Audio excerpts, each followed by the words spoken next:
Là, ben, la CSN, évidemment, nous invite tout ça. Et puis, je me cherche un job au travers. Là, j'ai eu mon bac qui n'est pas fini. J'ai un chum, il me dit, ma mère est cadre à l'hôpital Charlemagne. Il embauche des étudiants l'été comme préposé aux bénéficiaires. Je dis, OK. Il travaille à l'hôpital Charlemagne. J'arrive à Charlemagne, syndiqué, CSN. Mais là, moi, je connais le monde de l'éducation. Je connais pas tout le monde de la santé. Je connais le monde de l'éducation. Là, ma mère est surprise. Tu vas aller travailler dans un hôpital comme infirmier, laver des patients. Là, attends un peu. Là, vous êtes formé comme préposé aux bénéficiaires ou vous apprenez sur le tas? Oh, t'apprenais sur le tas à l'époque. Je vais te dire, on t'apprenait comment lever un patient pour pas te faire mal dans le dos. C'était basique, là. Ça n'a plus rien à voir avec les formations d'aujourd'hui. Je l'ai appris sur le tas avec d'autres préposés aux bénéficiaires. Mais faire la petite hygiène et tout ça, là, ouais, tu l'apprends, t'expliques, là. Mais là, il n'y a pas 40 façons de laver quelqu'un. Tu sais, je veux dire, t'as un bassin, puis t'as une serviette, puis... Non, je l'ai appris vraiment sur le tas. Puis là, on parle des années 90, là. Fin des années 80, quand même. Mais tu sais, dans un système hospitalier qui n'existe plus aujourd'hui, là, on était 3 préposés aux bénéficiaires d'un département, avec 3 infirmières auxiliaires, puis il y avait du staff, là. Aujourd'hui, ça n'a plus rien à voir. Là. On est dans un autre monde. On a complètement déconstruit ça au Québec. Et mine de rien, bon an, mal an, j'ai commencé à travailler à l'hôpital, puis évidemment, il y a une assemblée générale syndicat CSN. Je vais toujours mal aller voir ça. Puis, il y en a 2 préposés qui vont au micro, puis là, ils sont pas contents de payer une cotisation, puis ils sont pas contents de la CSN, puis le maudit syndicat. Fait, moi, je lève ma main. Je m'en vais au micro. Bonjour, Jacques Letourneau, puis là, je pars.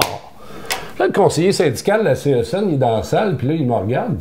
C'est qui sort, lui? Tu sais, parce qu'il y a des assemblées, quelqu'un qui s'improvise, là, militant, là, ça n'existe pas, là. Ça n'existe pas. Ça n'arrive pas souvent. Ça n'arrive pas, là. Ça peut arriver de temps en temps. Fait que là, il vient de me voir. Ah ouais, mais moi, je connais la CSN. Puis là, il allume. Il se rappelle de moi. Là, il disait, t'es venu, toi, parler au congrès. Ils m'ont rallié au syndicat. Ben là, on m'a dit, il faut que tu aies ta permanence. Là, parce que si tu commences à militer dans le syndicat, tu n'as pas ta permanence, le boss va te kicker out. Tu n'appelleras plus sa liste de rappel. Là. Il n'embauche pas de syndicaliste nulle part. Hein? Même encore en 2024. C'était marqué... C'est à déconseiller. Ah, ben c'est ça. Fait une fois, j'ai eu ma permanence, et là, il y a eu un phénomène absolument incroyable à Charlemagne. L'exécutif du syndicat a dû démissionner 2 ou 3 semaines avant une période de changement d'allégeance syndicale contre la FTQ pour une histoire de malversation, de fonds de défense professionnelle. Regarde, je te passe les détails. Et là, je me suis retrouvé à la présidence du syndicat. Ça faisait 2 ans, même pas 2 ans, je travaillais à l'hôpital. Là, ils m'ont dit, toi, là, si tu ne nous donnes pas un coup de main, la CSN va perdre Charlemagne. La FTQ avait passé à 34 sur 1100 membres, là. C'est pas beaucoup, ça, là. C'était nez à nez, puis la CSN avait réussi à... Et là, j'ai connu le merveilleux monde du maraudage. Fait que pour un militant de gauche, pro, unité ouvrière, tout ça, et là, j'ai connu la FTQ. J'ai connu Daniel Boyer. Boyer, quand il était président de la FTQ, il est venu ouvrir le congrès de la CSN. Il a dit, vous le savez pas, hein, mais Jacques aurait pu être président de la FTQ. Le monde de Charlemagne sont levés dans la salle, ils ont dit non, non, non. Et là, j'ai connu la FTQ, ouais, les pratiques de la FTQ, la façon d'aborder, bon, écoute, avec le temps, avec le recul, tu te dis, on a chacun notre façon d'organiser, ça leur appartient, la CSN a la sienne, mais là, c'est sûr et certain que plus que jamais, j'ai compris c'était quoi un syndicat de la CSN. On se battait contre le local 298, l'Union des employés de service. Puis là, la CSN nous forme. Là ils m'ont formé sur c'est quoi l'autonomie d'un syndicat, c'est quoi le fonds de défense professionnelle. Tu comprends-tu? Là, j'ai été formé. Parce que j'avais beau être un militant, j'avais beau avoir la flamme puis la passion, mais... La logistique. Oui. Là. Puis là, j'ai rencontré Léopold Beaulieu, que j'avais déjà vu avant dans une affaire, la Maison de la coopération à Québec. Et là, la Rose. Puis là, ils sont tous venus. Parce que là, le maraudage a duré un mois, là. Puis là, c'est du signage de cartes, là. T'as-tu signé CSN, signe CSN, oups, il y en a qui signent FTQ. Signé FTQ, oups, il signe CSN. Alors, là, je pense, Gérald n'a pas fait signer de carte, mais il est venu faire une tournée de l'hôpital. Monique Simard est venue, Claudette Carbonneau, tout le monde. C'est pas compliqué, tout le monde. Puis on a gagné à peu près encore par, je me souviens plus, 50, 60, le dernier soir.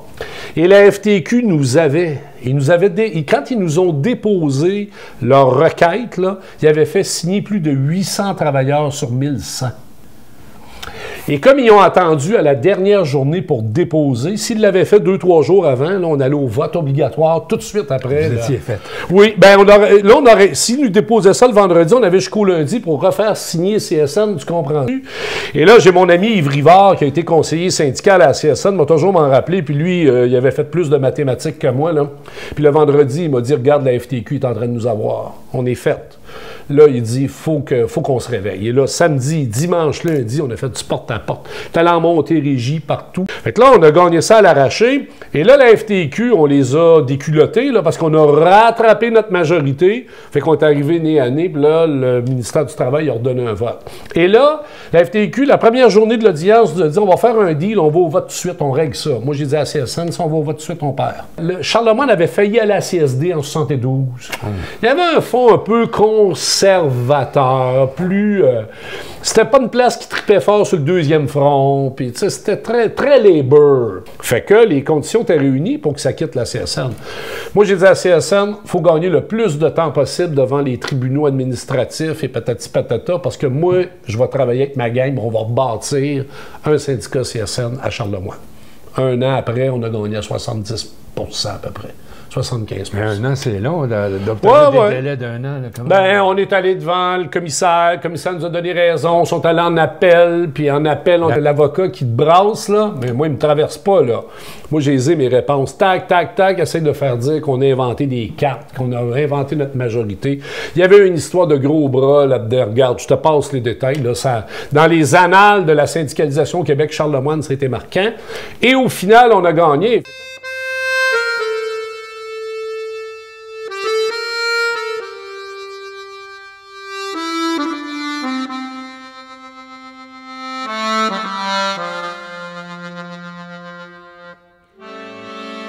Fait que là, je me suis retrouvé dans la délégation de la Fédération des affaires sociales au Conseil confédéral. Et à mon premier conseil, Gérald Larose salue la victoire de Charlemagne. Puis il dit, je veux saluer la présence du président du syndicat, Jacques Letourneau, qui a participé, Et qui est toujours étudiant à l'Université de Sherbrooke. Ben non, il finissait les cours à l'Université de Montréal. J'étais rendu à l'UDM. Il me restait 4 cours pour faire mon foutu bac.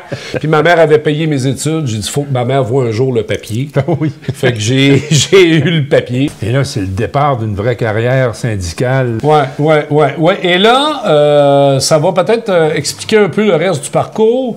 C'est que moi, c'est pas la convention collective puis la négo qui m'intéresse. Moi, la convention, les clauses de santé et sécurité, moi, ce qui m'intéresse, c'est la politique. Hein? La politique sociale, la politique syndicale. Et à la Fédération, il y a un comité d'action politique. Avec Francine Lévesque, qui était vice-présidente de la Fédération, qui est devenue présidente, qui a été vice-présidente de la CSN après coup avec moi quand je suis arrivé à la présidence. Des gens comme Marie-France Benoît, une conseillère syndicale qui m'a accompagné là-dedans. Donc, je suis allé au comité d'action politique. Première réunion, j'ai rien compris. À rien. Et là, je dis, de quoi il parle?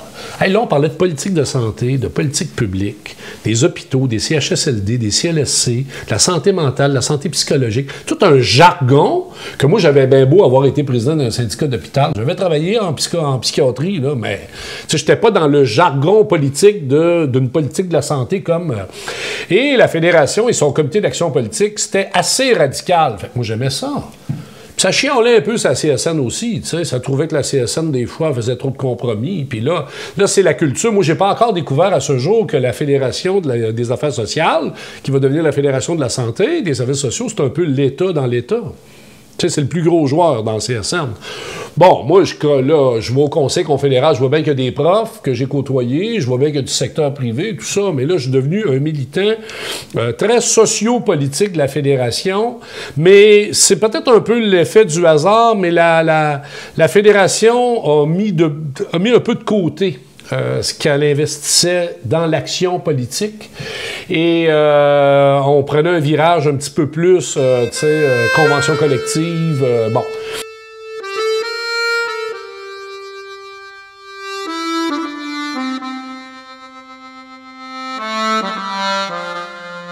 Et là, il y a un militant de la Fédération qui est aussi à Montréal qui me dit « Hey, il y a des élections qui s'organisent au Conseil central de Montréal.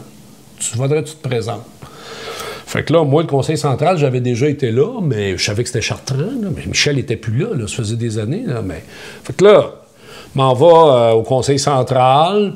Le Conseil central, Gérald Larose a été là. Pierre Paquette, qui est secrétaire général, a été là. Puis Claudette Carbonneau, secrétaire général, a été là.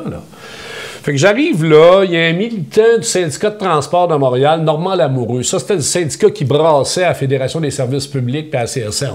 Comme Gaz Métro avec Fernand Valiquette. Ça, c'était des... Et là, on me présente Normand Lamoureux, puis il me dit ouais, il dit, toi, t'es un intellectuel, moi, je vais aller à la présidence, toi, tu iras au secrétaire général, puis papa. Fait que je dis, bah, écoute, hey, ça se passe à la rue Saint-Alexandre, ici, chez Denis Major, à part ça, juste un peu plus bas.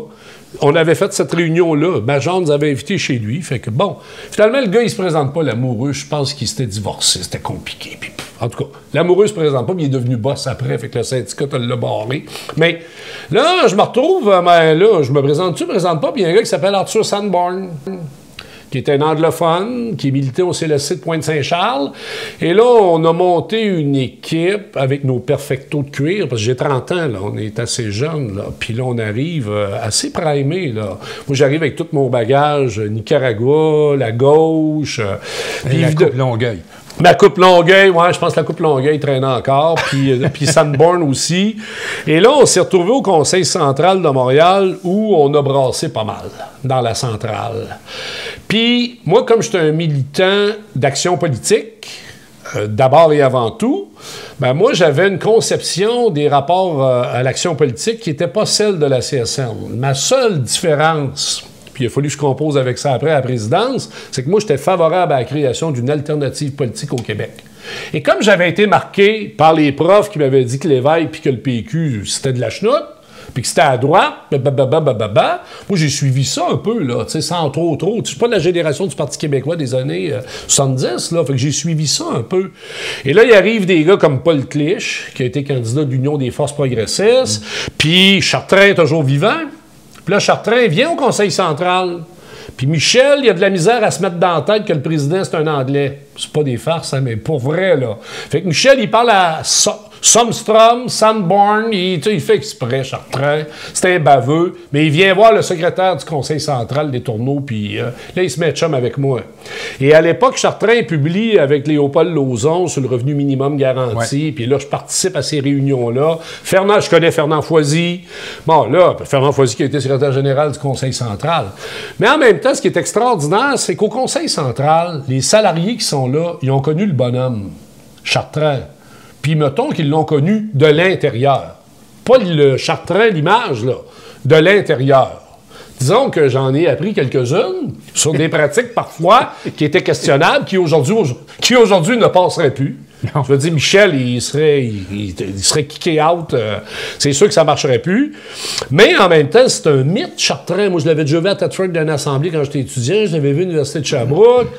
Puis, tu sais, cette idée-là du socialisme à la québécoise, l'indépendance, moi, ça me plaisait. Fait que là, j'ai commencé à travailler au Conseil central.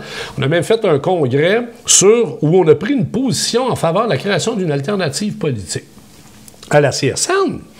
Le reste de la CSN n'était pas là-dedans pantoute, là. Tu sais, la CSN, l'importance de la séparation entre le parti politique de gauche puis le mouvement ouvrier, c'est une valeur fondamentale à la CSN, que je partage aujourd'hui. que je partage aujourd'hui. La CSN de la présidence m'a peut-être appris autre chose après, mais à l'époque, je suis vraiment dans la ligne à Chartrand. Tu sais, la fameuse déclaration à Chartrand à Bernard de Rome, là, quand il avait parlé du Human Interest, puis qu'il avait engueulé Bernard de Rome quand il s'était présenté contre Lucien Bouchard à Jonquière. Ouais. Michel n'avait pas été fin là, avec Radio-Canada. Là. Tu trouves ça partout sur Google. Mais Chartrand, là, on était proche de lui. Là. Et là, on brasse. Puis là, il y a les sommets socio-économiques après le référendum. Là, le conservateur à Bouchard arrive au Québec, puis là, déficit zéro, puis assainissement des finances publiques, puis là, ça commence. Là, ça part. Mme Marois est ministre des Finances là-dedans, de mémoire, Landry est là. Puis là, il y a les grands sommets socio-économiques, puis Gérald, il va là, avec Pierre Paquette. Puis nous autres, au Conseil central, on dit Marcel Pepin, mais on n'a pas encore parlé de Marcel, mais c'est un personnage important aussi. Marcel, il m'avait dit, s'ils s'en vont là en culotte courte, ils sont faits, là. J'ai dit, qu'est-ce que tu veux dire? Ben, il dit, j'apprendrai pas ça à un jeune militant comme toi, que ça prend du rapport de force. S'ils s'en vont négocier avec Bouchard et les patrons, puis qu'il n'y a pas un travailleur derrière eux autres, ils vont négocier quoi? Ils vont se faire avoir. Alors là, nous autres, moi j'écoute Pepin, faites la proposition, Conseil confédéral de la CSN, t'es fatigant, là, au micro tout le temps. Monsieur le Président, oui, vous allez aller au sommet, mais on veut un rapport de force, puis on veut de manif, puis on veut, tu vois le genre, là, de débat.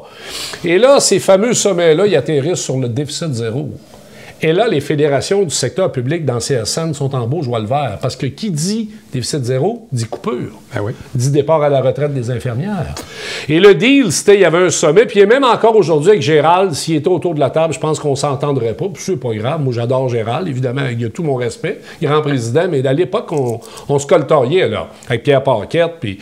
Et là, tu sais, on avait eu la défaite référendaire, les sommets socio-économiques, et là, la CSN était dans un mood, on relance les partenaires pour la souveraineté, ça a brassé au Conseil confédéral de la CSN, et Pierre Paquette a quitté, et Gérald a quitté. Alors là, le congrès qui suit, Marc Laviolette se présente. Ah ben moi je disais à Sanborn, qu'est-ce qu'on fait? On n'a pas arrêté depuis 2 ans de chialer. On trouve pas que la centrale n'est pas assez combative, blablabla. On se présente dessus. Arthur, il dit, vas-y toi. 37 ans, go, je me présente à la vice-présidence de la CSN.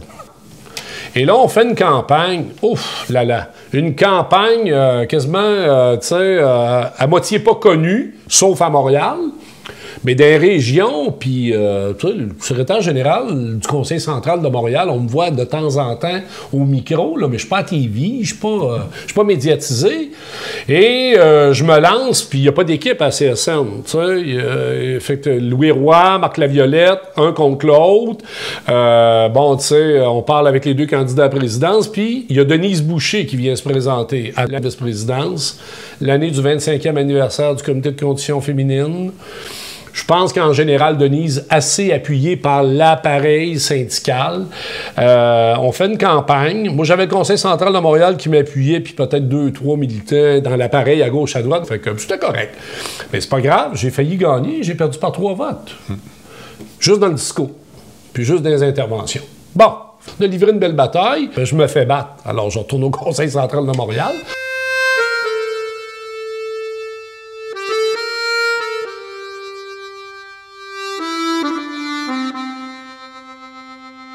Il y a du monde qui voulait que Claudette prenne la présidence. Il n'y avait jamais eu de femme à la présidence. Claudette décide d'y aller, finalement.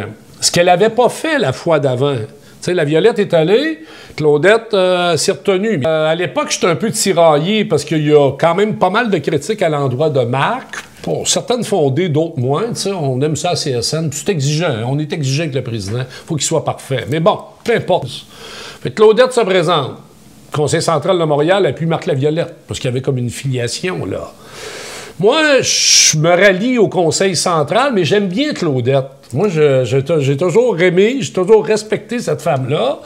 Puis j'ai beau incarner un certain courant de gauche dans le central, puis le Conseil central, mais je comprends parfaitement le positionnement politique syndical des Larose, Paquette, là. Tu sais, puis c'est ça la force de la CSN, c'est pas un bloc monolithique, là. La force de la CSN, c'est l'existence de ces contre-pouvoirs. Hein, c'est dialectique, cette affaire-là. C'est les débats. C'est dur, mais c'est pas monolithique. La dernière affaire, c'est un village gaulois, la CSN, comme dans Astérix. Là. Si les Romains sont pas là, puis il n'y a pas de bagarre là, devant nous, là, on se bat entre nous. Des fois, on est fin, des fois, on est moins fin. Mais des fois, on n'est pas fin. Des fois, on n'est vraiment pas fin. Mais ça fait partie de la vie, ça fait partie de la démocratie syndicale. Fait que moi, ça, correct. J'appuie la Violette, mais je travaille pas. Parce que j'ai des chums qui appuient Claudette, là. T'sais, fait que c'est divisé dans la centrale. Puis c'est une élection très serrée. Claudette gagne, Marc perd. Bon, tu sais, un gars comme Roger Valois, comme Lise Poulin, qui est secrétaire général, ils ont appuyé Marc, mais ils vont se rallier à Claudette, sont élus. Puis moi, ben, Claudette a gagné, elle a gagné. Puis à un moment donné, je reçois un téléphone, genre 6 mois, un an après, l'adjoint aux affaires internationales quitte. Ça t'intéresse-tu? Hein? Les affaires internationales, ben oui, toi, tu es allé au Nicaragua, puis tu t'intéresses aux affaires internationales, puis comité de solidarité au Conseil central, puis toutes ces affaires-là. Je dis, ouais, je suis pas bien bon en anglais, par exemple. Tu sais, je viens de Thetford, j'ai appris l'espagnol avec les curés au Nicaragua, mais l'anglais, je comprends, mais fait là, Claudette, elle me dit, ça s'apprend, tout s'apprend, ça. Alors, j'ai accepté. Et là, je suis devenu responsable des affaires internationales. Et là, ça a créé un petit effet, une petite onde de choc. Parce que là, j'étais le gars du Conseil central qui s'en allait travailler pour la présidente qui avait battu la Violette, là. Tu sais, la CSN est encore traversée par ça à l'époque. La gauche, la droite. Moi, je pense qu'il n'y a pas de droite dans le mouvement syndical CSN. Là. Il y a du monde plus ouvriériste. Fait que ça avait eu un petit onde de choc. T'sais. Mais en même temps, le Conseil central de Montréal me dit « Allez, go! » Ça faisait 11 ans que j'étais au Conseil central. J'avais fait le tour du jardin. Alors là, évidemment, je m'en vais chausser des souliers à l'international, puis rapidement, tu sais, c'est un monde que je connais, là. C'est un monde que je connais parce qu'il y a eu Québec 2001, il y a eu la naissance du mouvement altermondialiste. J'ai tout participé à ça, moi, quand j'étais au Conseil central. Là. Je suis allé au Brésil, j'ai rencontré Lula. Je suis allé à Cuba, j'ai vu Castro 3-4 fois faire des discours. Il était rendu vieux, il était encore capable de parler pendant 4 heures. Fait que moi, je connaissais toute cette gauche latino-américaine qui contestait les accords de libre-échange comme l'ALENA, la zone de libre-échange, la ZLEA, tout ça. Fait que c'est un milieu que je connaissais. Fait que, puis j'avais déjà fait de la coopération internationale. Fait que je suis rentré là-dedans comme un poisson dans l'eau. Je commençais des cours d'anglais, je n'ai jamais vraiment fini, j'ai pas eu le temps. Puis je me suis débrouillé. À un moment donné, tu vas dans des meetings syndicaux où on n'est pas innocent à plein temps, on est capable de lire un texte en anglais puis de comprendre un débat en anglais. Et là, bon an, mal an, pendant 8 ans, j'ai travaillé très fort, surtout à repositionner avec Claudette la CSN au niveau international. Parce que la CSN, historiquement, était membre de la Confédération mondiale du travail. Marcel Pépin avait été le président. Marcel a été président de ça. Et ça, c'était la mouvance catholique. Ouais. Bon. Alors, tu sais, dans le syndicalisme international, il y avait les Russes, il y avait les communistes, il y avait la CISL qui était un peu en réaction aux communistes, qui est venue au monde pendant après la Deuxième Guerre mondiale, avec la scission de la CGT en France, la création de FO-CGT. Il y en a qui disent c'est la CIA, blabla. Il y a toutes sortes de folies en France qui circulent là-dessus, évidemment, mais c'est la guerre froide. Donc là, on n'est plus dans un contexte de guerre froide. Et il y a un syndicaliste qui s'appelle Guy Ryder, qui est venu au monde dans les syndicats britanniques.